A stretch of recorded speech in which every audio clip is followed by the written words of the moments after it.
Hey, this is Hammond Liang, and today I'm interviewing Jason Christensen, and he has an interesting backstory about his education, and also has an interesting experience in his childhood and upbringing. Yeah, hi. What do you think about your education as you were growing up? So I went to school K through 8 in a Catholic grammar school, and up until about seventh grade, I was pretty decent with religion. I didn't have one real opinion or another. They kind of fed to the same nonsense year after year, and after a while, you just kind of get used to it. So it sounds like you're not that into like religion at all, and like you're not one of those kids that like actually going to a Catholic school. So I would ask you, are you religious? No, I am not in the least bit. And even when I was a kid before seventh grade, I wasn't really religious. I had no desire to go to mass. I had no desire to, do the things that they taught you to do. I have religious friends as well as atheist friends, and usually they get along pretty fine. They don't try to push their ideas on each other like those guys on the subway Right, just right. like reading Bibles. So I've also heard some pretty bad stories where they would kind of like go at each other. What do you think about that? Like, would that happen to you? Any interesting stories about that? Yeah, so in regards to how I handle people who are religious or have spiritual tendencies, fine. Like, I have no problems with it. Like, you do what you do, I do what I do. But there was one deciding moment in my life as a child in seventh grade that turned me off entirely from religion. In seventh grade in a Catholic grammar school, that's the year you receive confirmation, and that's one of the seven holy sacraments. Don't ask me why it's so important. I don't remember. Doesn't matter now anyway. All year they hype up the ceremony, and it's one of those important things that happen to you prior to graduation next year. And every week we'd have an hour or two of confirmation class where they talk about the sacrament and and its importance. And additionally, they would talk about what they call the confirmation retreat. And the confirmation retreat is basically a field day where you go to an isolated place away from school and just kind of get away from all the religious pressure. Get real, there isn't. Everyone treated the class like it was time off. Like all throughout the year, like, oh, it's religion class, time to not do anything. And so finally, about 3 or 4 weeks before the confirmation ceremony, we did go to a seminary, which is a place where they train up-and-coming priests. So we get to the seminary, me and my grade, and the day turns out to be a 6-hour mass. All they do is talk about religion. All they did was talk about the importance of the sacrament. And the main priest who led the whole proceedings was a middle-aged, fat Irish priest, red-faced, gelled hair, yellow teeth, and he tried on a very superficial level to connect with the students.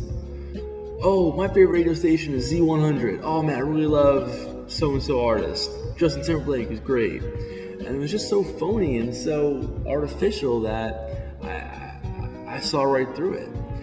And we ended up only having about 45 minutes to ourselves. 30 of that went to lunch, 15 minutes was some stupid scavenger hunt. It was ridiculous. The day ended, and I went home.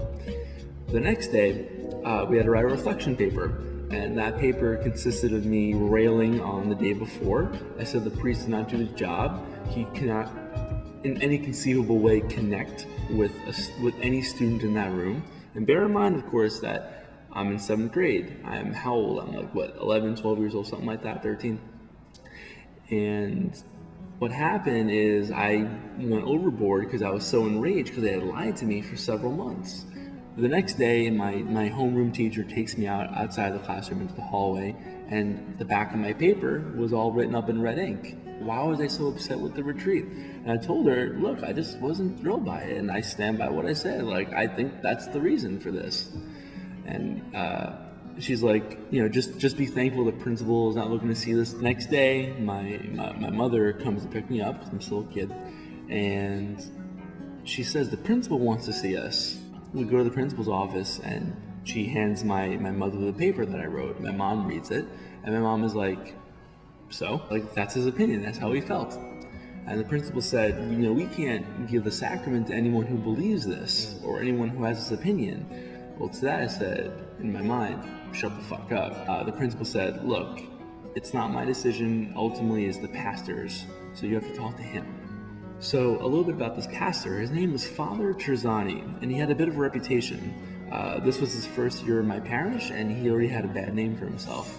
He was a tall, stout, clean-shaven, clean-cut German fellow, and he was very soft-spoken like this, very direct and very nice, very calm, and his authority could not be questioned. No one liked him. The next day, me and my mother, after school, go to the rectory down the block. He explains why the parish doesn't want to give me the sacrament, that we only want to confirm people who are really into the religion. And to that I said, do you really think everyone else is into this as you think they are? And he's like, until evidence is shown otherwise, yes. I told him, look, like, I believe in God, but not the Bible, not the things that I'm taught in religion class. And my stance on the church, it still is. It simply is. And I'm not wrong. To this day, I'm not wrong. But I had an opinion, and they shut me out for having an opinion. He concluded our debate by saying, look, Jason, I cannot give you confirmation this year. Maybe you need to grow a little more spiritually. Spend some time at the rectory. Let me show you the error of your ways. Let me teach you about the Bible and Jesus and confirmation and the true value of the religion. Like, come with me. And I said, no, I don't want to. Finally, the pastor said, look, I'm sorry, our conversation is done. That's all I have to say.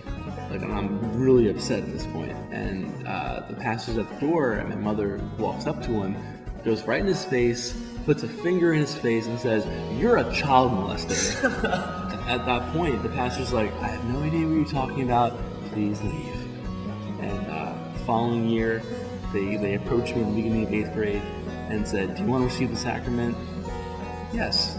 "Okay, come to us at the end of the year. We'll give it to you." And that's it. If someone like still in religion right now came up to talk to you and like with your opinions, would you try to convince them to like, or at least like tell them your thoughts straight out about like religion as it is? Yeah. I would tell them my thoughts if they asked, but I would never try to convince someone otherwise. Trust me, I've been in a situation. It's not something you want to do. It's not recommended. Like, you can seriously damage your relationship with people if you do that. So I learned just to let people do their own thing, despite what I think of it. It's kind of like live and let live, so to speak.